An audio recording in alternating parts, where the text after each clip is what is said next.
Ich spreche heute über Enttäuschungen an Jesus. Es gibt Menschen, die sind enttäuscht an Jesus. Sagst du, ich bin glaube am falschen Sonntag hier, weil ich bin ja nicht enttäuscht von Jesus. Was soll das Thema?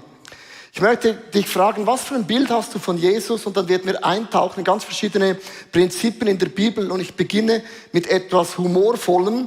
Und bitte nimmt es mir nicht übel, ob es jetzt vielleicht korrekt ist oder nicht. Ist heutzutage bei allem, was man macht, schwierig. Und darum mache ich am Anfang eine Klammer. Es gibt 3 Fakten, die dafür sprechen, dass Jesus war ein Italiener. Nur ein Italiener wohnt bis 30 bei seiner Mama.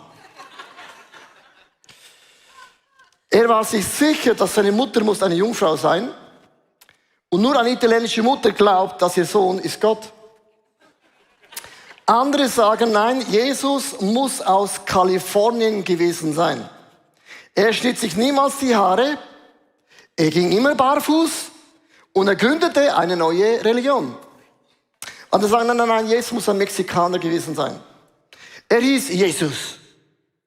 Er war zweisprachig und hatte andauernd Probleme mit den Behörden. Sorry. Andere sagen, nein, er war ein Ire.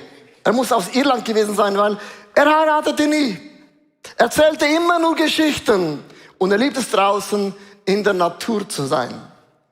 So, meine Frage ist an dich, wer ist für dich Jesus ganz konkret? Und ich beginne mit einem Bibeltext, und in dem werden wir heute eigentlich drin bleiben. In 1. Petrus, Kapitel 2, Vers 7 und 8 sagt die Bibel, der Stein, den die Bauleute verworfen haben hier, ist zum Eckstein geworden. Und in der Schrift heißt es auch, es ist ein Stein, über den die Menschen stolpern, ein Felsen, der sie zu Fall bringt. Und die Bibel sagt, Jesus ist für die einen etwas, was du etwas aufbauen kannst. Und für andere wird Jesus einen Stolperstein. Warum ein Stolperstein? Das kann bedeuten, du hast gebetet, dass deine Mutter gesund wird. Und sie ist trotz Gebet gestorben und du bringst es nicht in deine Bibel rein, weil in der Theologie heißt es ja, in den Wunden von Jesus sind wir geheilt und bumm, deine Mutter ist gestorben und dann hörst du eine Predigt über Heilung, denkst du, aber meine Mutter ist gestorben trotz und wegen Gebeten, wir haben gefastet und gemacht und getan. Und dann wird plötzlich eine Theologie, ein Bibelverständnis zu einem Stolperstein, das gebetet für einen Job, dass er nicht mehr gemobbt wird, was auch immer das ist. Oder es kann sein, du liest die Bibel, kommst zum Glauben, merkst plötzlich, oh, Jesus hat nicht nur einen Zuspruch, er sagt nicht nur, ich hab dich gern, ich hab dich lieb, sondern Jesus hat auch einen Anspruch. Zuspruch und Anspruch. Und der Anspruch passt nicht. Aber die ganze Sexualmoral von Jesus, das gefällt mir nicht. Und das ganze Geben und Nehmen, das gefällt mir auch nicht. Mit anderen Worten, meine Frage ist, was ist so ein Stolperstein, wo du stolperst und denkst, das geht für mich theologisch, logisch und menschlich nicht auf in meinem Leben. Und das sind ganz krasse Fragen. Weil Karl Barth, ich werde euch ein Zitat vorlesen und das Zitat hat was, er sagt, ein Schweizer Theologe hat gesagt, es gibt nur 2 Wege, um zu wissen, über Gott zu erlangen. Entweder man beginnt beim Menschen, bei dir, und du versuchst zu erklären, in die Richtung nach Gott hinauf zu denken, oder man beginnt bei Gott und nimmt seine Offenbarung an. Und Karl Barth sagt eigentlich mit dem Wort, ich möchte es euch erklären, wenn ich aus meiner Perspektive, wie ich aufgewachsen bin, versuche Gott zu erklären, dann kommen Sätze wie, Gott muss ein liebender Vater sein. Und wenn Gott gut ist, dann werde ich nur Erfolg haben und die Gnade kann ich drin schwimmen. Und wenn Gott für mich ist, dann ist er tolerant. Und dann das, was ich fühle, was ich spüre, wird Gott auch durchwinken, weil Gott hat mich auch so geschaffen. Man geht dann davon aus, alles, was ich bin, aus der Perspektive von einem Frosch, das ist noch zu positiv, ich sage, du bist ein Wurm. Ein Wurm versucht, die Komplexität von Gott zu erklären. Du wirst merken, das Bild, das wir von Gott entwickeln, ist richtig klein. Oder du sagst, nein, am Anfang war Gott, er schuf alles und er hält alle Pferde in den Händen und ich bin geformt im Leibe meiner Mutter und Gott gab mir den DNA, das Geschlecht, den Gender, alle diese Dinge hat Gott hineingelegt. Ist eine ganz andere Perspektive. Noch ein besseres Zitat für mich. John Wesley, der Gründer von der Methodisten Church, hat Folgendes gesagt. Das ist cool. Bringen Sie mir einen Wurm, der den Menschen verstehen kann. Und ich werde Ihnen einen Menschen bringen, der den dreieinigen Gott verstehen kann. Ich möchte dich fragen, verstehst du den dreieinigen Gott? Und die Antwort wird sein, nee.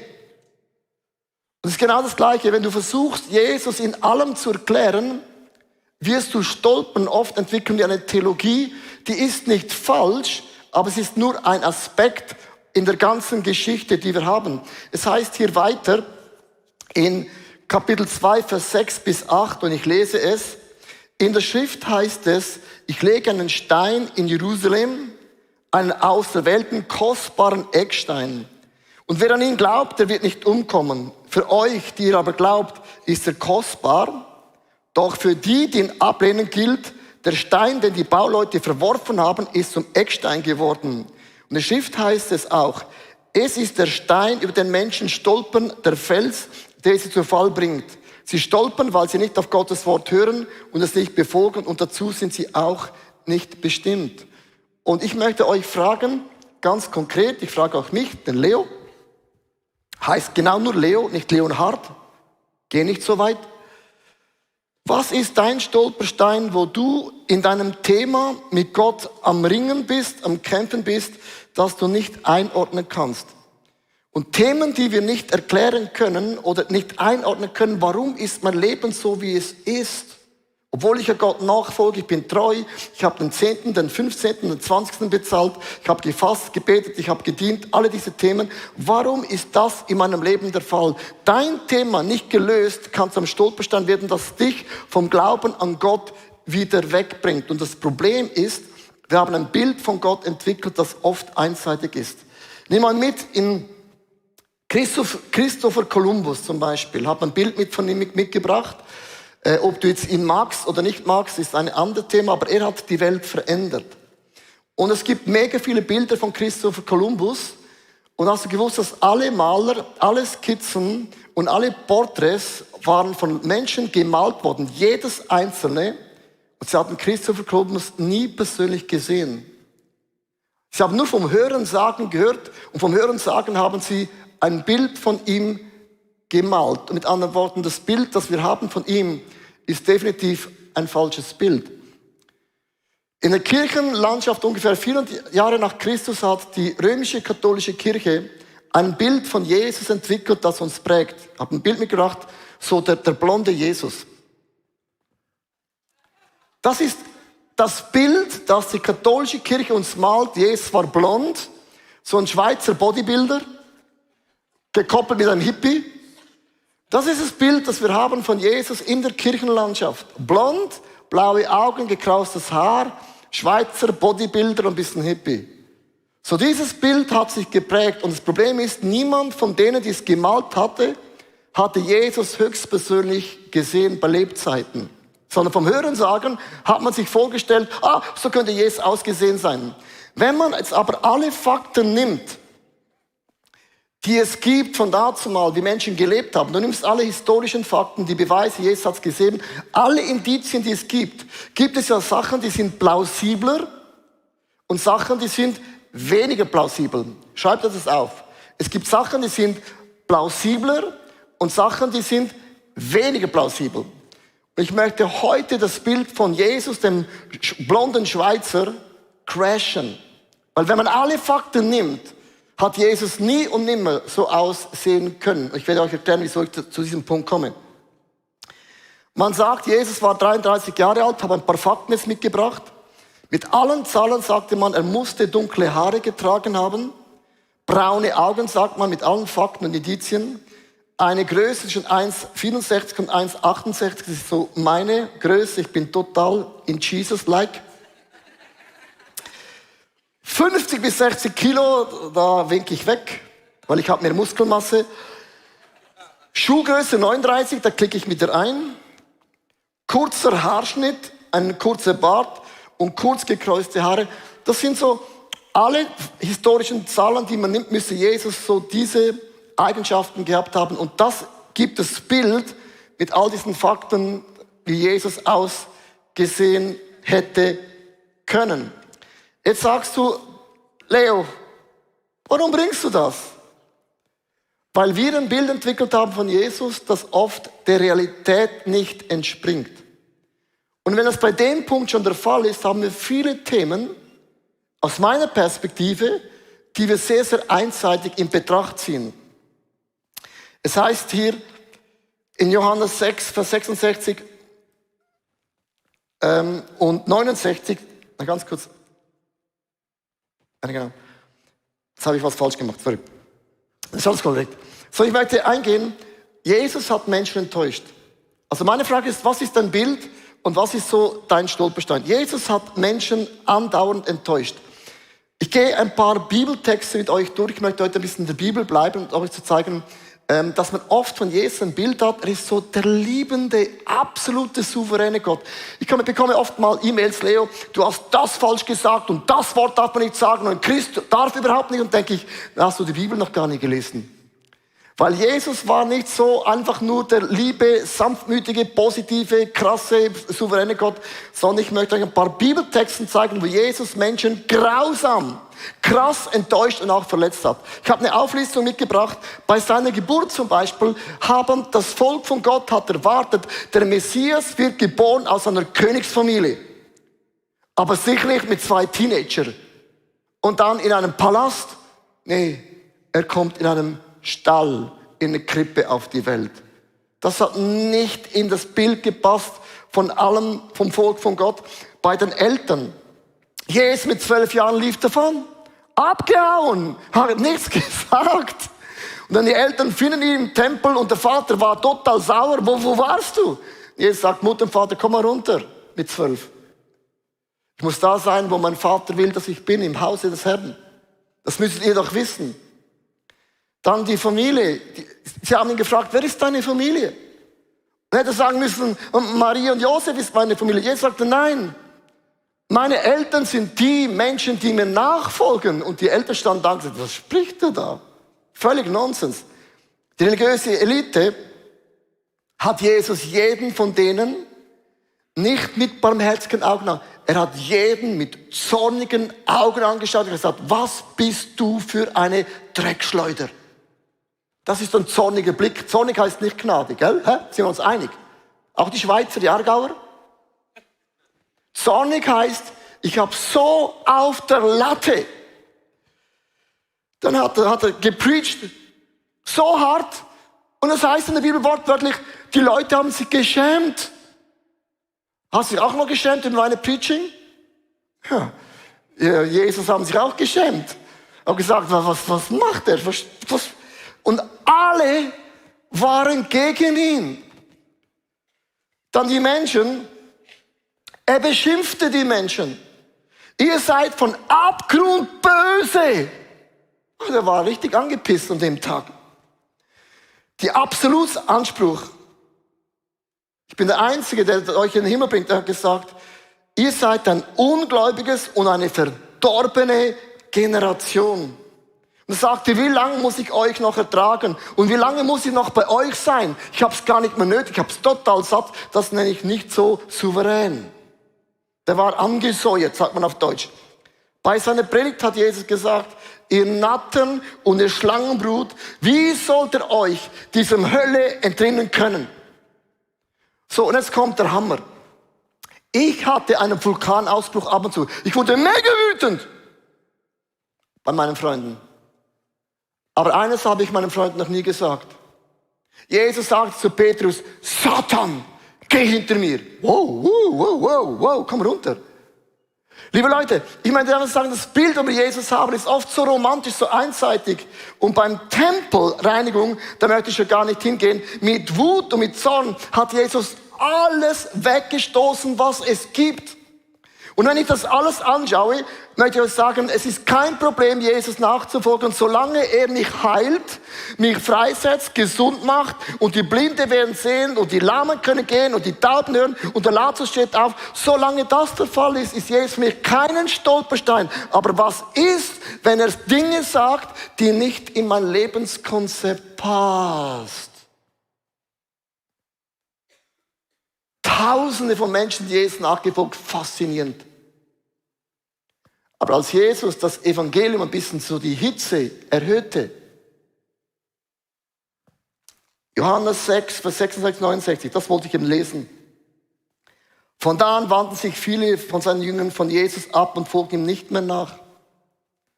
Da fragte Jesus die 12, werdet ihr auch weggehen? Simon Petrus antwortete, Herr, zu wem soll ich gehen? Ich habe doch mein Haus verkauft, meine Freundschaft beendet, mein Bankkonto geleert, dir alles gegeben. Also, ja, ich habe hier nichts mehr. Nur du hast Worte, die ewiges Leben schenken. Wir glauben und haben erkannt, dass du der heilige Gott bist. Für die Menschen, wenn es kaum ein bisschen extremer wird, du schraubst ein bisschen das Thema Jüngerschaft. Es ist kein Problem, wenn wir eine Worship Night machen, ist die Halle voll. Machen wir einen Jüngerschaftskurs. Jüngerschaft bedeutet, Jünger von Jesus zu werden, ja, dann ist die Halle nicht voll. Weil es gibt viele Themen, die sind so nicht sexy. Und ich möchte euch sagen, wir haben ein Problem. Ich habe auch ein Problem. Wir haben ein Problem. Wir leben in Europa. Wisst ihr, das ist der Himmel. Die meisten Christen leben in Ländern, du wirst verfolgt wegen dem Glauben. Du bist nicht gläubig, weil Jesus plus dir etwas Gutes gibt. Du bist gläubig und weißt, ich habe eine Ewigkeit und das genügt. Und das ist die einzige Motivation, dass sie festhalten. Und was bringt dich zum Stolpern? Und es gibt so viele Themen, auf das baue ich mein Leben, ob es mir passt oder nicht passt. Ob es auch vielleicht sogar logisch ist oder nicht logisch ist.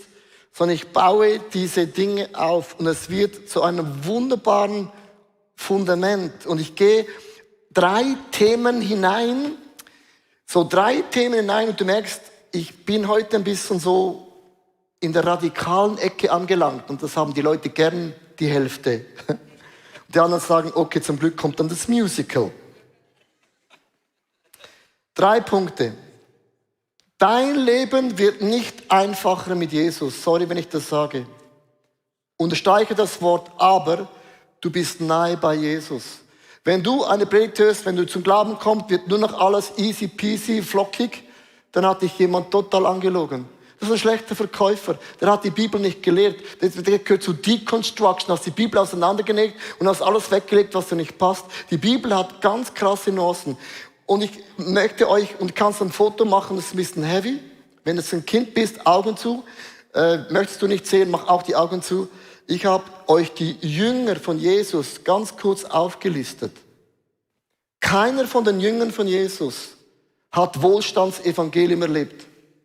Keiner von den Jüngern hat erlebt, dass es ihm besser ging.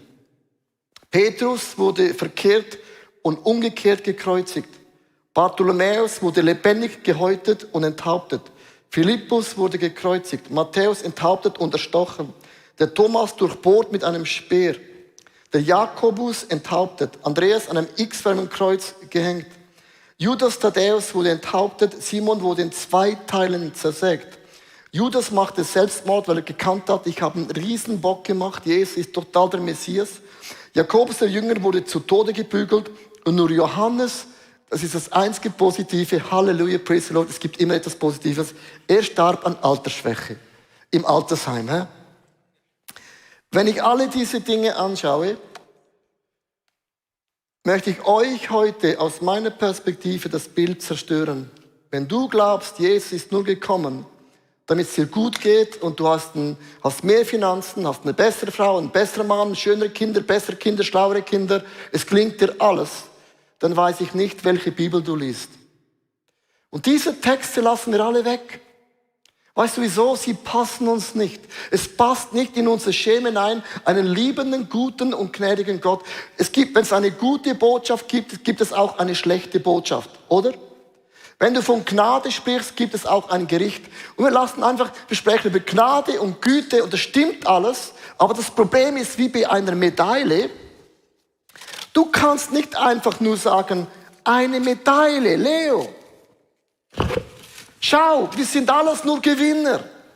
Immer Nummer 1. Alle sind Nummer 1. Ich möchte sagen, eine Medaille hat 2 Seiten und jede Medaille, du kannst die 2 Seiten nicht wegdiskutieren. Es gibt eine schöne Seite, praise the Lord, Halleluja, die nehme ich immer, für die gehe ich immer, come on, Chandra Bandra Handra. Aber es gibt eine Rückseite und ist nicht schön. Und es ist meine Frage, wie bist du aufgewachsen? Bist du gesetzlich aufgewachsen? Hast du gehört, oh Gott nachzufolgen macht keinen Spaß, es ist total ernst, wir Christen leben in Armut, es darf uns nie gut gehen, der Glaube macht keine Freude. Wenn du nur das gehört hast, bist du empfänglich von nur noch Blessing, Blessing, Blessing, more and more and more and more. Bist du aber nicht gläubig gewesen, hast alles in deinem Leben erlebt, von Drogen, von Sex, von was auch immer du erlebt hast. Wenn eine junge Generation zum Glauben kommt, heute Generation Z, die sagen, die brauchen keine Gnade, weil die haben alles schon gemacht. Die junge Generation ist gesetzlicher, als du jemals denken kannst. Die sagen, Rauchen ist falsch, Netflix auch nicht falsch, weil die haben das erlebt und die merken plötzlich, es gibt aber auch eine Seite von einem heiligen Gott, der steht auch in der Bibel. Und du merkst, wie du aufgewachsen bist und Generation bedeutet, es hat immer zwei Seiten. Kann ich ein Amen hören? Das ist mir mega wichtig. Weil wir verkaufen oft das falsche Evangelium. So einseitig. Das Problem ist nicht, was du sagst, sondern was du weglässt.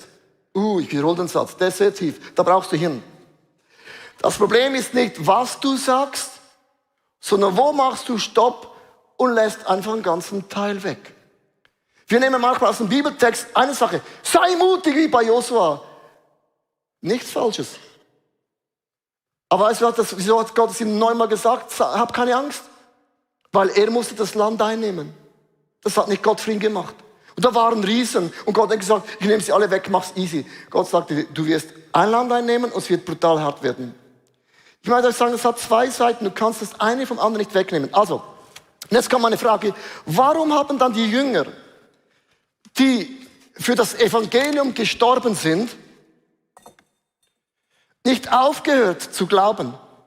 Merkst du, du kannst mega viele Dinge erlebt haben, mega krasse Wunder, und jetzt heute mit 28, mit 30, mit 50 hast plötzlich eine Situation, du kannst vom Pferd von zwei Seiten fallen. Und du brauchst diesen Eckstein, diesen Jesus, der hier oben alles zusammenhält. Und so, das ist meine Botschaft für euch. Du baust Dinge auf, statt zu stolpern, wird das zu unserem größten Ilu, die es jemals gibt. Zweiter Punkt. Du wirst Kritik ernten, aber du wirst für andere das Licht sein. Wenn du glaubst und du Jesus nachfolgst, alle werden dich lieben, dann weißt du nicht, was du die Bibel liest. Es gibt eine Person, die hasst dich, das ist der Teufel. Er wird alles dran setzen, was es gibt. Und jetzt sagen Leute, der Glaube ist Privatsache. Sag das den 12 Jüngern. Niemand hat die Klappe gehalten. Sie haben gesagt, Glaube ist keine Privatsache. Wir sind ein Botschafter, eine Botschafterin und wir sind der Mund Gottes auf dieser Welt, die gute Botschaft zu verkündigen. Du kannst nicht in deinem Leben schweigen, auch wenn es dir den Job kostet. Kannst du nicht? Also ich kann eben nicht, ich bin mega berühmt.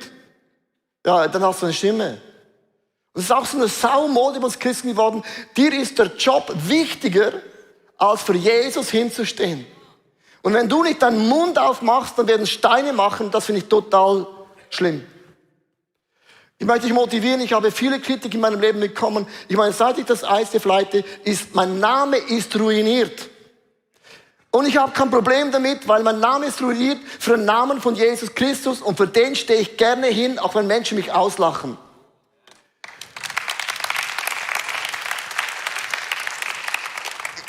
Du musst die Opferrolle verlassen, aber du wirst von innen nach außen geheilt werden. Ich ende mit einem mega langen Bibeltext. Und ich habe, glaube ich, noch nie so einen langen Bibeltext gelesen, aber ich habe gemerkt, ich kann gut Bibeltexte lesen. Nee. Wenn du sagst, im neuen Bund ist alles neu. Es gibt auch Leute, die sagen, du musst nicht mehr bitten, du musst nur noch nehmen. Es ist nicht das Problem, was man sagt, das ist nicht falsch. Ist einfach nur die Hälfte. Du musst die andere Hälfte auch bringen. Und ich zeige euch einen Bibeltext, der von beiden Seiten spricht. Und mein Punkt heute ist, ihr müsst mit der Spannung leben. Der Glaube ist ein Spannungsfeld. Und wehe, du nimmst die Spannung weg dann wird es nicht aufgehen. Du wirst Menschen mit deiner Theologie total einen falschen Dings führen. Hebräer 11, Vers 33 bis 40. Weil sie Gott vertrauten. Bitte unterstreicht das Wort, sie haben Gott vertraut. Weil wir sagen, wenn du Gott vertraust, konnte groß durch sie tun. Sie bezwangen Königreiche, sorgten für Recht und Gerechtigkeit und erlebten, dass sie Gottes Zusagen erfüllte. Auch das kannst du unterstreichen. Vor dem Rachen der Löwen wurden sie bewahrt und selbst das Feuer konnte ihnen nichts anhaben. Sie entgingen dem Schwert ihrer Verfolger. Als sie schwach waren, gab Gott ihnen neue Kraft. Weil sie sich auf Gott verließen, vollbrachte sie Heldentaten und schlugen die feindliche Heere in die Flucht. Und einige Frauen erlebten, wie ihre verstorbenen Angehörigen von Gott wieder auferweckt wurden. Ich glaube, das wollen nicht alle Frauen. Gewisse Dinge denkst du jetzt, das war gut. Habt ihr das? Habt ihr den Text? Ich wiederhole 2 Dinge. Sie haben Gott vertraut und Gott hat die Zusage erfüllt. Hier. Der gleiche Bibeltext. Nahtlos. Andere, die auch Gott vertrauten. Unterstreicht das. Da war eine ganze Gruppe, sie haben Gott genauso vertraut. Wurden gequält und zu Tode gefoltert. Warum die und die nicht? Sie verzichteten lieber auf die Freiheit, als ihren Glauben zu verraten. Die Hoffnung auf die Auferstehung gab ihnen Kraft. Wieder andere wurden verhört und misshandelt, weil sie sich an Gott festhielten. Man legte sie in Ketten, warf sie ins Gefängnis. Sie wurden gesteinigt, mit der Säge qualvoll getötet und mit dem Schwert hingerichtet. Heimatlos, nur mit einem Schafbell oder Ziegenfell bekleidet, zogen sie umher, hungrig verfolgt und misshandelt. Sie irrten in der Wüste und in den Gebirgen umher und mussten sich in einsamen Tälern und Höhlen verstecken. Menschen zu schade für diese Welt. Sie alle haben Gott vertraut.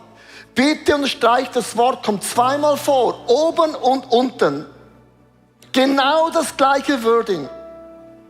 Und doch erfüllt sich Gottes Zusage zur Überlebenszeit nicht. Liebe Freunde, same Bibeltext. Die einen haben Gott vertraut und Gott hat die Zusagen erfüllt, stimmt's? Die einen haben auch Gott vertraut, aber Gottes Zusagen hat sich nicht erfüllt. Denn Gott hat einen besseren Plan. Sie sollten mit uns zusammen ans Ziel kommen. Und ich möchte diesen Bibeltext bewusst stehen lassen, nicht als ein Happy Ending Message. Du kannst nicht einfach nur von dieser Medaille sprechen. Und Leute trösten, kommt schon gut, come on. Dann bist du eigentlich ehrlich gesagt schon bald ein schlechter Berater. Weil es gibt diese Dinge, die man nicht einordnen kann. Und Christen sagen, warum durchlebe ich das? Meine Antwort ist, ich habe keine Ahnung. Aber Gott traut dir es zu. Und warum haben sie nicht den Glauben aufgehört? Weil Glaube ist kein Resultat. Wir sagen, wenn ich Glaube habe, werde ich gesund. Wenn ich Glaube habe, kann ich viele Dinge machen. Und Glaube war nicht ein Resultat. Glaube war eine Person. Glaube ist eine Person, Jesus Christus. Der gleiche gestern, heute bis in alle Ewigkeit. Und ich weiß, ich werde eine Ewigkeit verbringen mit diesem Jesus, weil unser Leben, liebe Sportfreunde der Christen, ist nur eine Pilgerreise. Nicht mehr und nicht weniger, sorry. Ja, viele von uns, sprechen zu mir, du hast es ein bisschen zu gut eingerichtet. Dann wird es ein bisschen schwer, das loszulassen. Es ist nur eine Pilgerreise. Das ist nur eine Pilgerreise. Gott hat uns auf diese Welt geschickt, um eine Entscheidung zu treffen, für Jesus oder gegen Jesus. Das ist ein Test. Ich ende mit dem 1. Petrus 2, Vers 4 bis 5. Ich drehe es jetzt nochmal für uns. Und das haben wir gerne. Ich auch. Er ist der lebendige Stein, den die Menschen verworfen haben. Aber Gott hat ihn auserwählt, in seinen Augen ist es kostbar. Jetzt kommt der Vers. Lasst auch ihr euch als lebendige Steine zum geistlichen Haus aufbauen. So mein Wunsch an uns alle ist, in dieser Fasten-Gebetszeit, werde ein Stein, den Gott nehmen kann und ihn einsetzen kann, damit sein Reich gebaut werden kann.